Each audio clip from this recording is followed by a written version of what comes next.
तो हेलो दोस्तों, good morning, जय श्री कृष्णा। तो दोस्तों, इस वीडियो में हम लोग ये जानने वाले हैं कि आईटीआई का जो फिटर ट्रेड होता है वो क्या होता है, इसके क्या क्या बेनिफिट होते हैं और इसी फिटर ट्रेड को हम कैसे कर सकते हैं और पूरा कोर्स कंप्लीट होने के बाद हमारा सैलरी कितना होने वाला है और हमको किस किस कैटेगरी में किस किस कंपनी में जॉब देखने को मिलता है और as a fresher ITI fitter को कितना सैलरी मिलता है और इसके अलावा आईटीआई फिटर को एज ए फ्रेशर सबसे अधिक सैलरी देने वाला कौन कौन सा कंपनी है, इन सारी चीज़ों का जानकारी हम लोग लेने वाले हैं।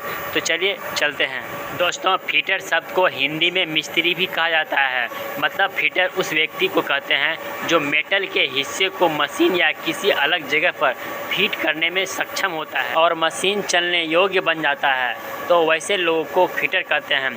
अगर कोई मशीन ख़राब हो गई हो तो वह मशीन के ख़राब हिस्से को बदल कर या फिर उसी से दोबारा मेंटेनेंस करके संचालन करके उसे तैयार करता है।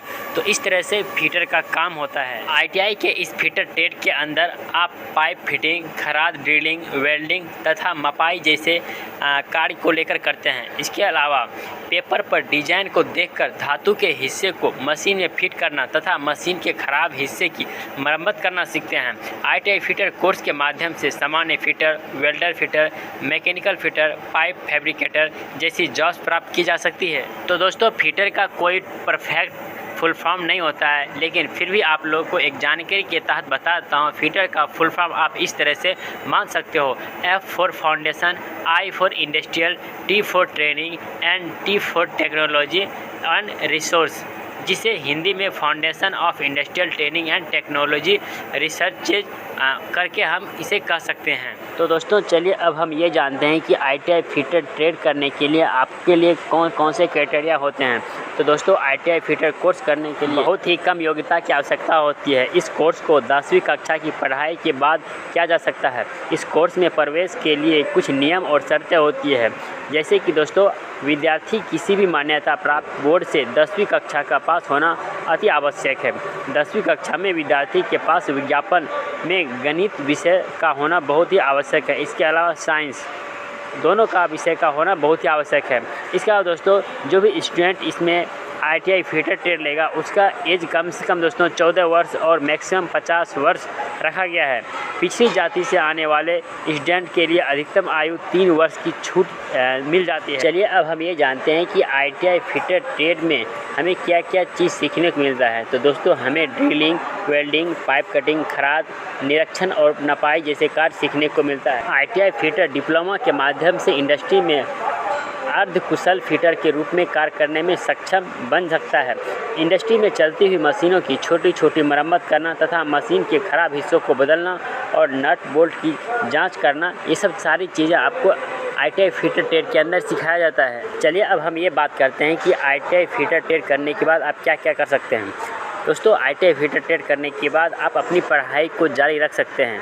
इसमें दोस्तों आप डिप्लोमा मैकेनिकल या फिर डिप्लोमा किसी भी ट्रेड से कर सकते हैं।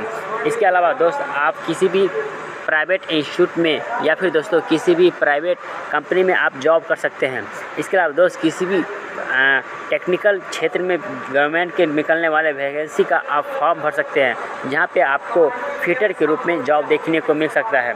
इसके अलावा दोस्तों, आप आईटीआई फिटर करने के बाद नेशनल अप्रेंटिसशिप सर्टिफिकेट के लिए किसी भी सरकारी या फिर गैर सरकारी संस्थानों से आप वहां पे ट्रेनिंग ले सकते हैं, जहां पे आपको प्रैक्टिकल रूप से हर तरह से प्रशिक्षण किया जाएगा और अप्रेंटिसशिप ख़त्म होने के बाद आपको अप्रेंटिसशिप का सर्टिफिकेट ही वहाँ से दिया जा सकता है, जिसके तहत दोस्तों आप किसी भी कंपनी के अंदर आप 1 साल का एक्सपीरियंस सर्टिफिकेट दिखाकर वहाँ पे जॉब प्राप्त कर सकते हैं। चलिए दोस्तों, अब हम बात ये करते हैं कि आईटीआई फिटर ट्रेड करने के बाद आपकी सैलरी क्या होती है।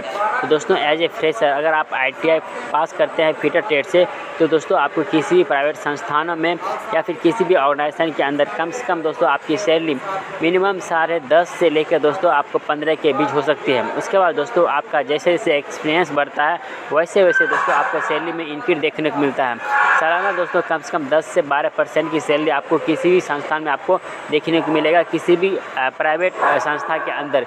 इसके अलावा दोस्तों आप मैक्सिमम सैलरी की बात करें तो दोस्तों आपको मैक्सिमम सैलरी का कोई पता नहीं रहता है, कोई अंदाज़ा नहीं रह सकता है। कम से कम दोस्तों आपकी मैक्सिमम सैलरी 50-60 तक जा सकता है।